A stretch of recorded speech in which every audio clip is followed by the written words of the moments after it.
한때 일본을 떠들썩하게 만들었던 한 일본 여성이 있습니다. 그녀가 주목을 받았던 이유는 뛰어난 미모의 그녀가 19살의 어린 나이에 고등학교를 졸업하자마자 택한 이색적인 직업 때문이었는데요. 일본 정부와 방송사는 이 여성을 이용해 막대한 이익을 벌어들였지만 정작 그녀에게 돌아온 것은 시기와 질투, 정들었던 고향을 떠나는 일뿐이었습니다. 오오 무카이 미사키 씨. 1990년생인 그녀는 일본 이와테현 구지시 출신으로 고등학교를 졸업하자마자 이와테현 수산조합에 소속되어 만 19살에 해녀 생활을 시작했습니다. 어촌에서 자란 그녀는 해녀라는 직업을 선택한 것은 어찌 보면 자연스러운 일이었지만 매스컴에 우연히 얼굴이 노출된 일을 계기로 미사키 씨의 평온한 일상은 완전히 바뀌어 버립니다. 젊은 사람이 해녀라는 고된 직업을 택한 것도 신기한 일이었지만 무엇보다 그녀가 너무 예뻤기 때문에 화제가 된 건데요.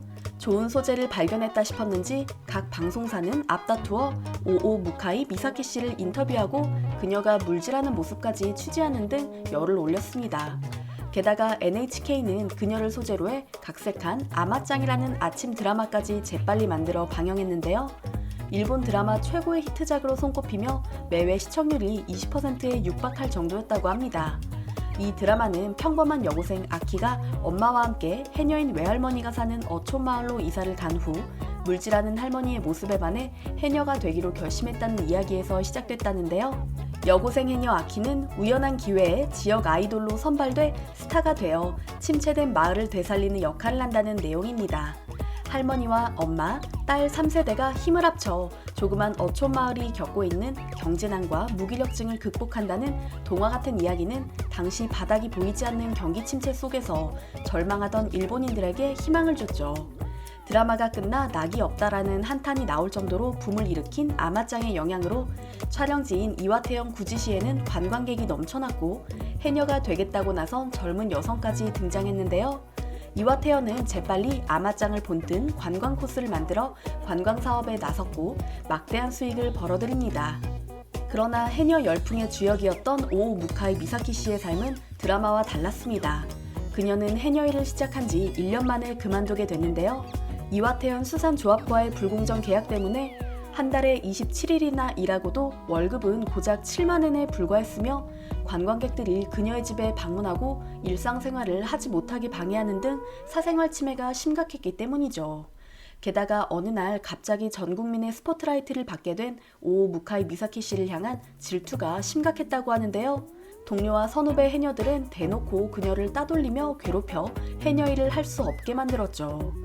결국 그녀는 공무원이 되어 이와테현 국립수족관의 직원으로 일하게 되었지만 계속되는 사생활 침해 문제로 결국 고향을 떠나야 했다고 합니다. 그런데 당시 일본 정부는 물론이고 각 방송사가 이처럼 일본의 해녀 열풍을 주도한 데에는 이유가 있었습니다. 그 시기가 한국 정부는 제주 해녀를 유네스코에 등재하고자 무려 10년 가까이 준비 중이었는데요. 이를 회방놓고자 일본 내 해녀에 관한 관심을 끌어올리는 것은 물론 국제사회에서도 교묘하게 여론 조작을 시도합니다. 아무 장비도 없이 맨몸으로 바다에 뛰어들어 해산물을 따며 생계를 유지하는 직업 해녀는 전 세계에서 유일하게 한국과 일본에만 있다고 알려져 있습니다. 제주가 해녀의 발상지라는 것은 역사적 문헌과 지금까지 전승되어 내려오는 해녀 문화만 살펴봐도 쉽게 알 수 있는데요. 조선 왕조실록 숙종 28년, 탐라 순력도 1702년, 이건의 제주 풍토기 등 한국의 해녀 잡녀에 대한 기록이 수없이 많기 때문이죠. 18세기 초 제주 해녀는 약 900명 정도였으나 20세기 초중반에는 1만 300명까지 증가했으며 일제강점기였던 1932년에는 고향을 떠나 일본과 육지 바깥 물질을 나갔던 출항 해녀는 무려 5,000명에 달했다고 하는데요. 이미 여러 사료를 통해 한반도의 해녀들이 일본으로 건너가 물질하는 법을 가르쳐줬다는 것이 학계 정설로 인정되었죠. 그런데 일본 내에서 예상하지 못했던 해녀 열풍이 불자 일본 정부와 이와테현은 일본의 해녀가 유네스코에 등재된다면 더 많은 돈을 벌어들일 수 있겠지라는 속이 시커먼 생각을 하게 됩니다. 이때부터 일본의 잠수녀를 칭하는 명칭 아마를 언론에서 부각시키고 일본 여성의 불굴의 정신을 보여주는 문화유산이라는 찬사를 쏟아내기 시작하는데요. 이 시기 유네스코 본사가 있는 프랑스 언론에 아마에 관한 특집 기사가 나오기 시작합니다. 일본 정부가 프랑스 언론에 몰래 손을 써 아마에 대한 기사를 내보낸 것이죠. 동시에 아마의 고향인 미에현을 중심으로 정부와 8개 현이 뭉쳐 유네스코 등재를 위한 총력전을 벌이기 시작합니다. 게다가 아마의 기원은 제주 해녀라고 말하던 일본 학자들까지 자신의 견해를 철회해 버리는데요. 아마의 역사가 3000년 전부터 시작됐다는 거짓말까지 하며 유네스코를 공략했죠. 당시 일본 언론은 제주의 해녀보다 일본 아마가 훨씬 뛰어나다는 허무맹랑한 발언까지 해댔는데요.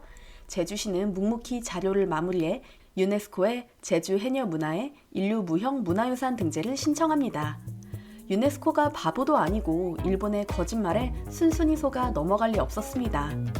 제주 해녀와 아마 모두 오랜 시간 존재해온 것은 확실합니다만 그 규모와 문화 측면에 있어 비교가 어렵기 때문인데요. 우선 현재 기준으로 한국의 해녀는 4,500여 명, 일본은 2,100여 명으로 추산됩니다. 특히 독특한 문화와 역사 측면에서 일본 아마는 제주 해녀의 상대가 되지 않는데요. 단순히 직업으로만 존재하는 일본 아마와 달리 제주 해녀들은 그들만의 독특한 문화를 갖고 있기 때문이죠. 제주 해녀 문화에는 바닷속에 들어가서 해산물을 채취하는 물질, 공동체 의식을 강화하며 안전과 풍어를 기원하는 주술 의식인 잠수굿, 물질을 나가는 배 위에서 부르는 노동요인 해녀 노래 등이 있는데요. 특히 사례를 찾아보기 힘든 여성 공동체 문화라는 것이 특징입니다. 실제로 이들은 19세기 말부터 일본, 중국, 러시아 등 국외로 진출해 해녀 문화를 알렸으며 지금도 제주의 바다에 가면 물질 나는 해녀를 발견할 수 있죠. 일본의 비열한 방해 공작에도 불구하고 제주 해녀는 당당하게 유네스코에 단독으로 등재되어 그 명성을 뽐냈습니다.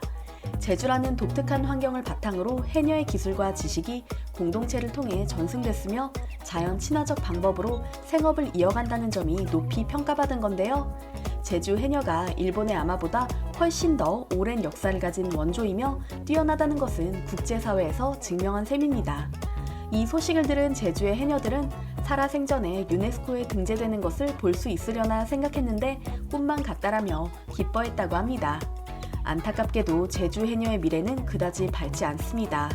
해녀라는 직업이 고되다 보니 새로 하겠다는 사람은 없고 기존에 업으로 해온 사람들만 해녀를 하다 보니 현직 해녀의 연령이 매우 높기 때문이죠. 현재 해녀 중 60세 이상이 3,000명이 넘는 데다 30에서 49세 해녀는 77명, 20대 해녀는 4명에 불과하다는 통계 자료에 걱정스러운 마음을 떨칠 수가 없습니다. 유네스코 문화유산으로 지정되어 그 가치를 인정받았지만 이제는 해녀 문화를 유지하고 보존하는 노력이 더욱 절실한 시점 같은데요. 제주 해녀를 위한 정부 차원의 지원은 물론 해녀 육성 계획을 차근차근 수립해 나가야 한다는 생각이 듭니다. 앞으로도 오랫동안 제주 해녀 문화가 보존되길 바라는 마음으로 오늘 이야기를 마치겠습니다.